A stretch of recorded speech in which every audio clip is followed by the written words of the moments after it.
Hey, welcome to Rich Kids Online. We hope that you enjoy this video.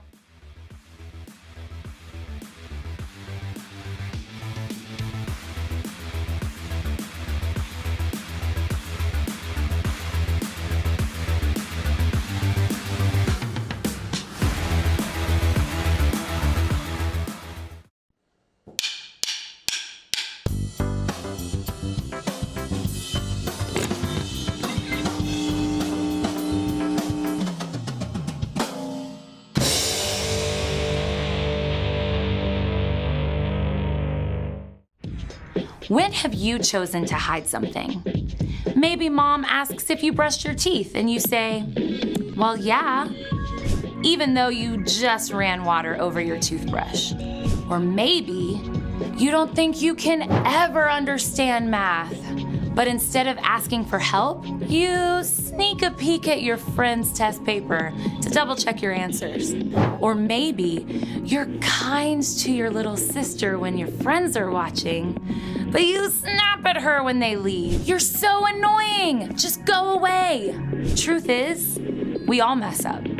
We all make wrong choices. And instead of owning up to what you've done, it's easy to start hiding, to cover up, to show the world a fake smile, while inside you feel angry or ashamed. But there is more to the truth. No matter how badly you mess up, you are deeply loved. The God who made the entire universe knew you and chose you before the world began. There is nothing you can do to make God stop loving you. When you begin to know and experience God's amazing love, you don't need to hide anymore. You can admit you didn't actually brush your teeth and go back to finish the job. You can confess your struggle with math and ask for help. You can draw on God's love to help you treat your sister just as well when you're alone as when people are watching. The more you choose to be truthful in whatever you say and do, the more others can see God at work in you. They can see how God never changes and never lets go. That's why integrity is an amazing way to worship God with your life. Because worship is about more than just singing loud. It's all about living loud.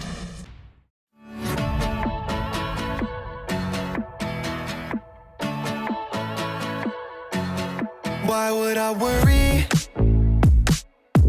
You never show up late, and you don't make mistakes. I'm not in a hurry, no.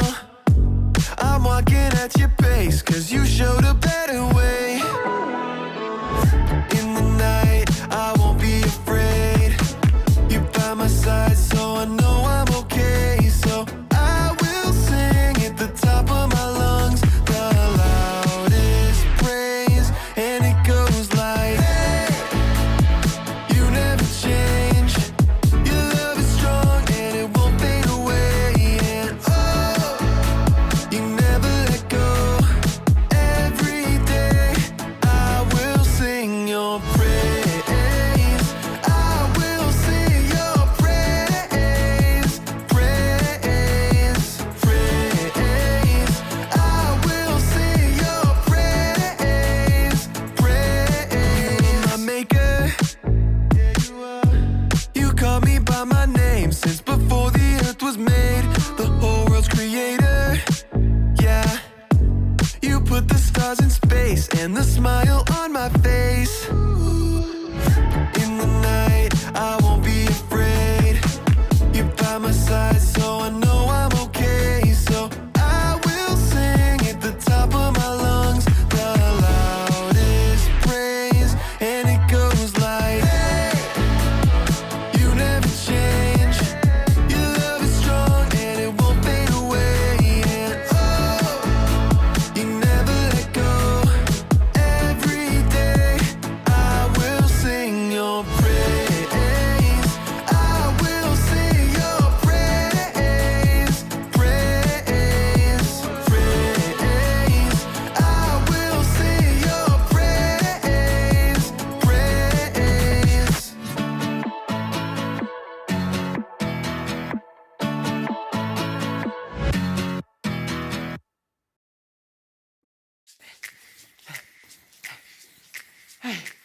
Welcome to the Story Lab. This week we're talking about integrity while we take a look at the tale of two trees. I wonder if either tree has a tire swing.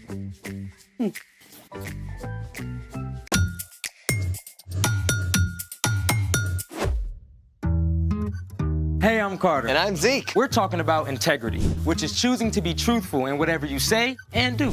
So what's up with the tire? My dad got a flat tire. See the nail right here? I mean, we can try to pull it. You want to smell?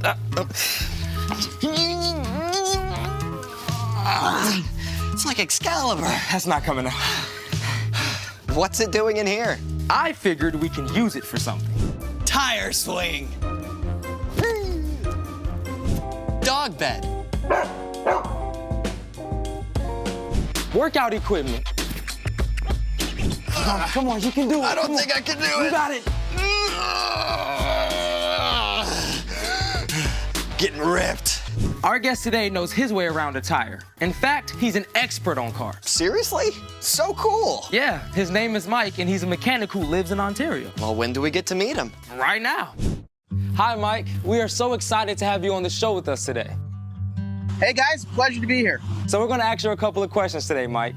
But first, we know you're a mechanic, but... What does a mechanic actually do? Well, just like a doctor, takes care of the body and makes sure, you're healthy when you're sick, I'm kind of like a car doctor. I take care of cars and I make sure when they're not working well, I get them back up to speed. Okay, so how did you get interested in working with cars? Well, it kind of has started as a kid. I've always been interested in small motors and fixing and repairing things. And as a kid, I loved fixing bikes. How did you get started as a mechanic? Well, I actually started at a dealership when I first wanted to be a mechanic. I was fixing cars, but over time, they wanted us to, I felt the pressure to make repairs that really customers didn't really need and do things that, it's not really needed or the customer didn't really want it. So I just didn't feel comfortable that way. And I actually had somebody tell me that I had to be one person at the dealership and one person at home. And that wasn't okay with me. So I left and I went to a smaller shop. Here, I get to take care of the customers. I do exactly what they want and exactly what we say we're going to do. I do quality work and they're satisfied. So, Mike, we can see that you're kind of at a shop right now. So tell me about some of the things that you guys are working on right now. What type of cars? What are you doing to the inside? Just give me those details. We get to work on everything here at our shop, from small cars to trucks to lawnmowers. Right now, I'm working on this car sitting right here. The customer wants me to make sure that their car is working exactly as it should. So I will check things like here, this is the air filter, where I would make sure that the car's air filter is clean and the engine can breathe. And here, this is the dipstick where the engine oil goes in. It's like the lifeblood of the engine. If it's not good, the engine will not work well. And also, the battery. This is a very essential part of the car. You have to make sure that the battery's in good working order and these connections are nice and tight. Because if they're not, the car may not even start at all. Can you talk more about what it takes to get a car to run really, really well? The best part of it all is you have to take care of what's on the inside. If you don't, eventually the car will break down and maybe not even work at all. So, Mike, we know you love working on cars, but we gotta ask, what is your favorite kind of car? Classic cars and hot rods. I absolutely love them. When I'm driving down the road with my kids, we make it a game to pick them out, point them out, check the colors, and really just love the sound of the old hot rods. These cars are awesome. Well, thank you so much, Mike. Your job is so awesome, and it was a pleasure talking to you today. Thanks, guys. Wow, it's like I've got a whole new perspective on what's inside. Speaking of which, it's time for... The story before the story. Today we're in the book of Luke. When God sent Jesus as a baby, angels announced his birth. But for most of his life, Jesus lived quietly and faithfully, loving God and loving others. Around the time Jesus was 30 years old, he came to the Jordan River. God's voice spoke from heaven. You are my son, and I love you. I am very pleased with you. Soon after, Jesus began to travel from town to town, teaching and healing. He chose a group of friends to share life with him. In everything Jesus said and did, he showed people what God is like. And over, he pointed out that what's on the inside matters most to God. Which is where our story starts. Take it away. Hey everyone, I'm Brian. And in today's story, well, things are going to get a bit thorny. Jesus had just chosen his 12 closest friends to help in his work.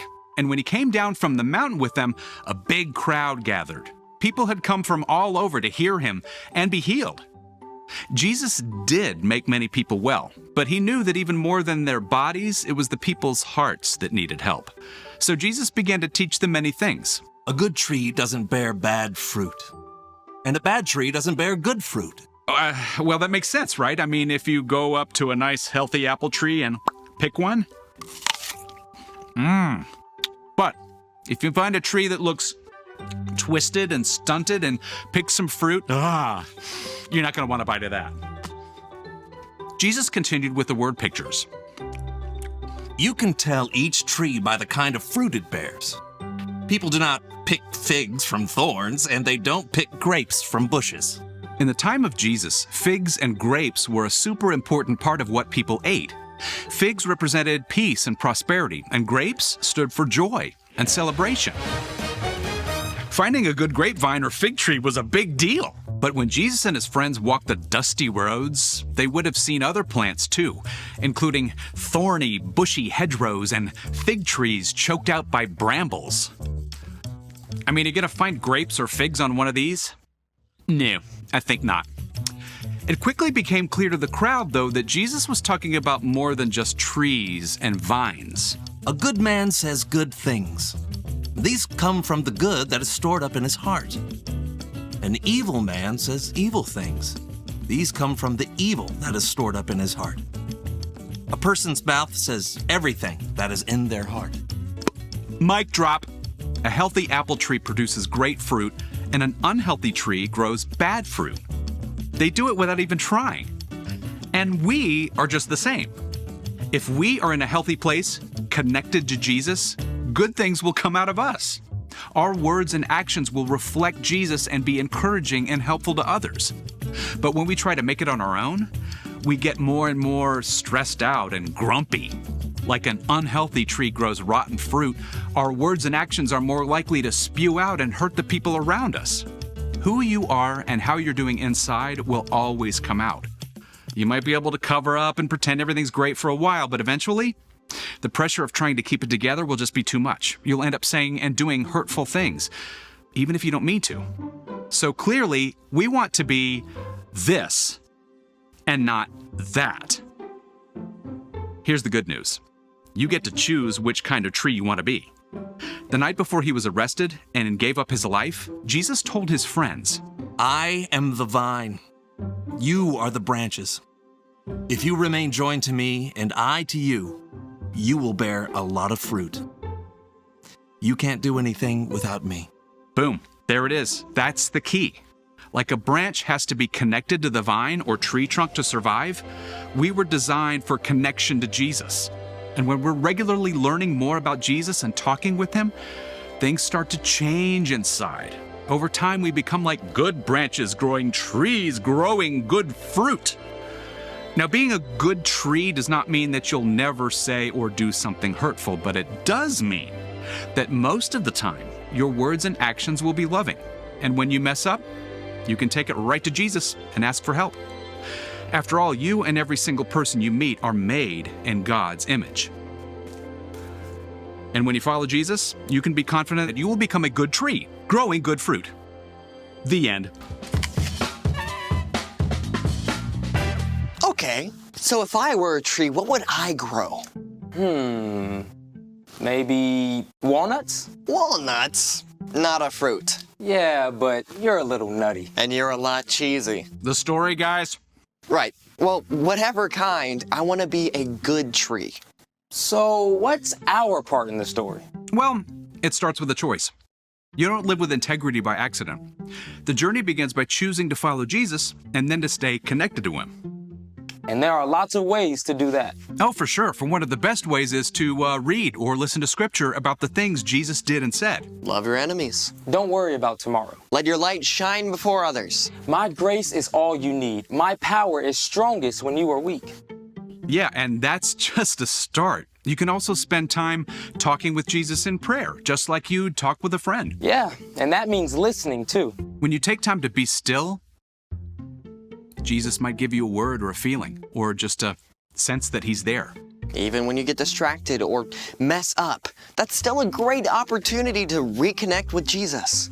There is nothing you can do that will ever make him love you less. And when you stay connected to Jesus, you can be truthful with your whole life. Yep, you got it. See you next time. So, here's the thing.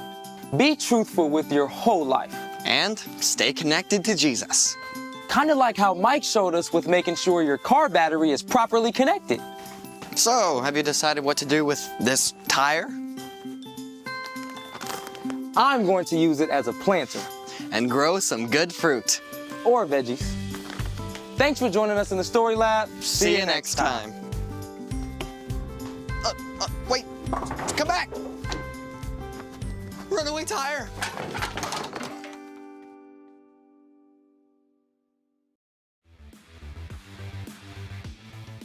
We hope you enjoyed this video. Now, parents, if you would like to kind of talk about this a little bit more with your kids, please head over to our website. There's more resources, devotionals, and a discussion guide. And if it's your first time visiting, don't forget to click and subscribe so that you can get updates when new videos are added. That's it. We hope you have a great week. Bye!